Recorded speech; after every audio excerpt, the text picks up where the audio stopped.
This is the infamous Luke Cage. Is nastier than a $40 hooker busting it open in a Walmart bathroom. We're talking about a box Chevy on 26s making 2,300 horsepower and owned by none other than Boost Doctor. About nastier than that plastic on your grandma's couch. That mean if your grandma's couch had plastic, she was a squirter. I'm talking about nastier than an alien with 5 uteruses. Fuck shooting up the club. You gotta shoot up the whole warehouse. Bro, listen.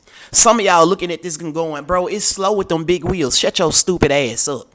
Shut your dumb ass up. 2,300 horsepower in a box Chevy. Oh, it's slow with them wheels. Bro, these vehicles are running 7 seconds flat or faster. With 26s and up, 24s and up. Imagine how fast this motherfucker is with slicks and skinnies. Oh, look, a bird. That's exactly what it's doing. It's standing up like an elderly man off a Rhino 69 pill. Listen to what I'm telling y'all. Stop DMing me every time I talk about a big wheel car, trying to convince me your car fast. I got a Pro-Charge C6 Corvette. My mammy put the supercharger on.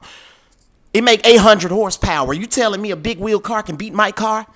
I'm not finna give you no answer you looking for, and you ain't raced no big wheel car. Go and get your ass kicked. It's a learning experience. Some of y'all are afraid because you'll get your shit rocked like a Lloyd song. Bro, how are they so fast with them big ass wheels? They make slicks for 24s, for 22s, they make slicks for literally every fucking tire. You can have a 30-inch wheel on this car and they still make slicks for it. I'm telling you, he handing out ass whoopings left to right like a condom vending machine at a hole in the wall club. This is the top fuel dragster. It makes 12,000 horsepower and goes 0 to 300 fucking miles an hour in a matter of 3 seconds. It's not a soul in this world that can wipe their ass properly in 3 seconds. 12,000 horsepower. The driver has about 55 Chuck Norris's booted bumping a random stranger behind his fucking head. This motherfucker moving like it run off McDonald's Sprite. 12,000 horsepower. You know it's louder than a bag of chips at 2 in the morning. The clutch gets so fucking hot. Imagine working in 106-degree heat. Your drawers gonna stick to you, ain't it? You gotta pry them motherfuckers off with a spatula. That's what's going on with that clutch. Oh, bro, it's louder than 2 donkeys fucking. This thing nastier than Goku search history. It make enough torque to pull the thong out of Lizzo ass. This thing nastier than a racist white woman's first BBC. You know the type of fuel they run? For them to go that fucking fast, it probably smell like a baboon nursing home.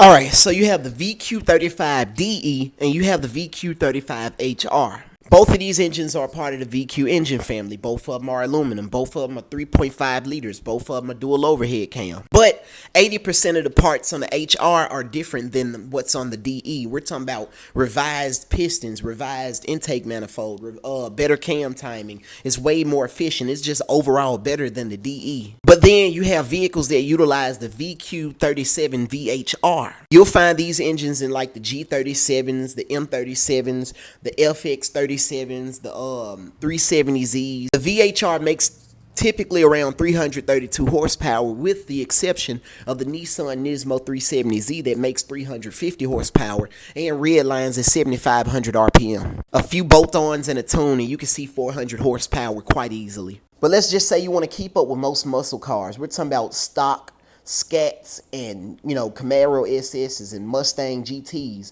You got to get a 2009 Infiniti G37, which literally weighs 1,000 pounds less than most muscle cars. Add a nice size turbo. We're talking about like 68 to like 70 millimeter turbo.